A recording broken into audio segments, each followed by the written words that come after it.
2 రోజుల నుంచి నారా లోకేష్ గారు నేపాల్ నుంచి తెలుగు వారిని రప్పించడం కోసం రాత్రి పగలు ఏదో ఆపరేషన్ చేస్తూ ఉన్నారు అని, చివరికి నార్త్ ఇండియాకి సంబంధించిన ఇన్‌ఫ్లుయెన్సర్స్‌తో కూడా విస్తృతంగా ప్రచారం చేయించుకొని, అండ్ రాత్రో నిన్ననో ఒక విమానం తిరిగొచ్చిందంట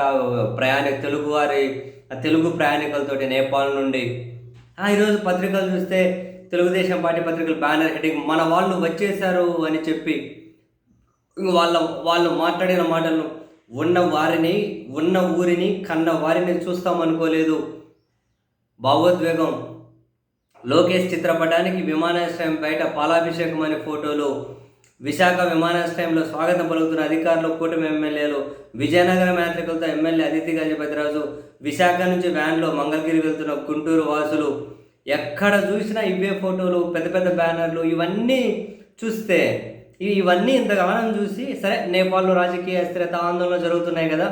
నా ఒక క్లోజ్ ఫ్రెండ్ ఉంటారు నేపాల్లో, చాలా డేరెస్ట్ ఫ్రెండ్.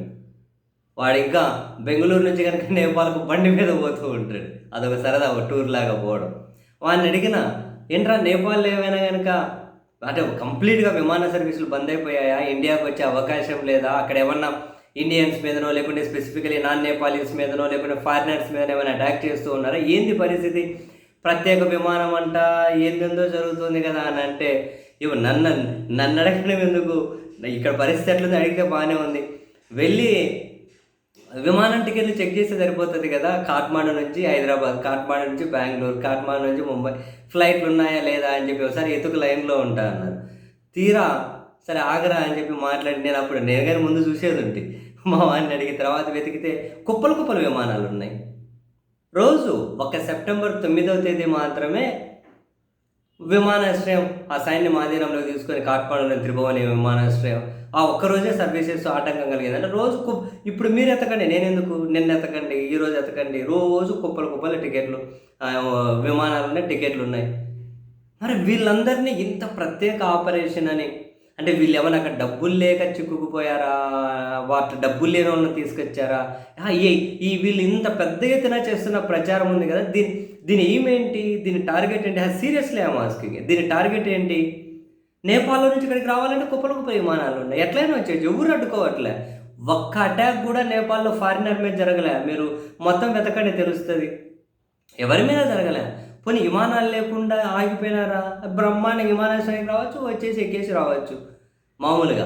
అంటే ఇప్పుడు అదే పనిగా వీళ్ళని పిలిపించాము, కోఆర్డినేట్ చేసామంటే డబ్బులు లేకుండా వీళ్ళు ఇరకపోయారా నేపాల్లో? జనరల్ ఆస్కింగ్, డబ్బులు లేకనా, తిండి లేకనా, నీళ్లు లేకనా, వీళ్ళు ఎవరు ఎందుకు ఇరుక్కపోయారు నేపాల్లో?